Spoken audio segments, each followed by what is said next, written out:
welcome back to my channel. My name is Sophie and this channel is chronicling my journey of living my best life with multiple chronic health conditions.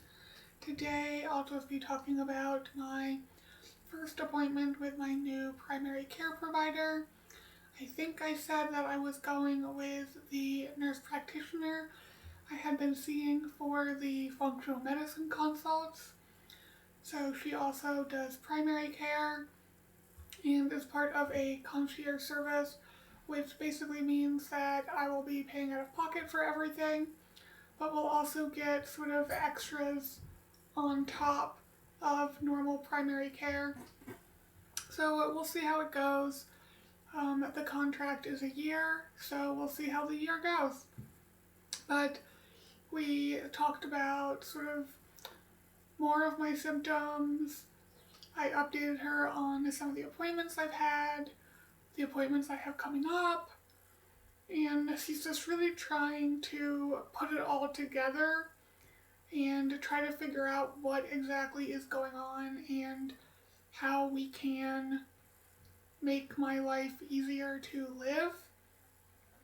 I did tell her about the Mestinon dosage and timing change being really helpful, which we both found really interesting. Still waiting on all of the myasthenia gravis lab work to come back. It's not all back yet. So far, what is back has been negative, which isn't really surprising because that's just how things go with me. But it was the first time in a while I had what I would consider like a full physical, like, look in the mouth, look in the ears, do all that sort of stuff. Simply because I don't normally go to doctors when I'm not sick. Like acutely sick, I guess. And normally my primary care provider before has just been more of like updating on all of the specialist appointments. But since she's new for primary care, technically, she did all the things.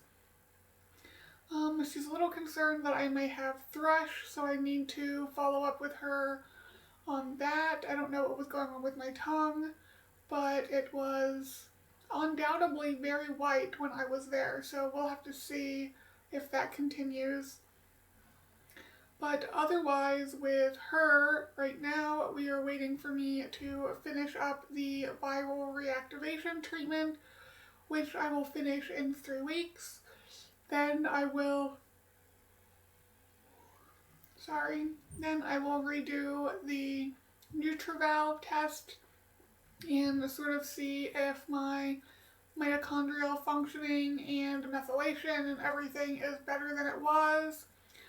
We'll redo the viral panels to see if my levels are lower. We'll check the homocysteine again to see if it's able to be registered on a test and is no longer below the cutoff. We'll check my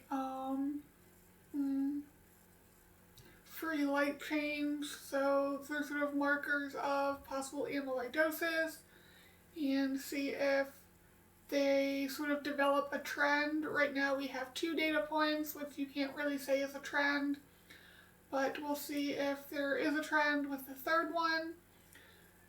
So definite test coming up in a few months there. Obviously I'll keep her up to date with what happens with my next few appointments. I have the local cardiologist coming up on Tuesday, and then the Cleveland Clinic cardiologist coming up the Tuesday afterwards. So we'll see what happens with that. But just sort of still not really feeling like I want to chase down a lot of new diagnoses or chase after doctors to do stuff. And what's really nice about my new PCP is she also has a chronic condition and sort of got the runaround from doctors before she got into functional medicine. So she completely understands that it's just exhausting to be seeing all these doctors and the doctors not really doing anything. More so when you sort of have tests showing that something is wrong, and because you don't neatly fit into the box, there's still just not a lot happening in terms of treatment.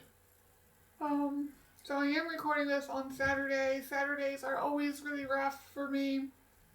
I do not take the modafinil, so I am normally a lot more fatigued than normal.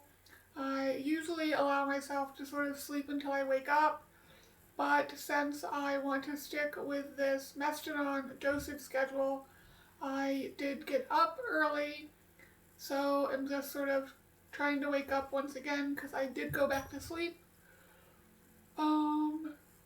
What else? I did message my local cardiologist about the fluid retention and the pitting edema, sent pictures, and she said to go ahead and try increasing the diuretic. So I did do that today, and I did urinate out a lot. Lately I haven't really been losing any weight from the diuretic, and today I lost about 4 pounds. So I am currently 4 pounds lighter than I was when I woke up this morning. So I am now definitely closer to my dry weight, and apparently because I do have some pitting edema left, my dry weight is lower than it was before.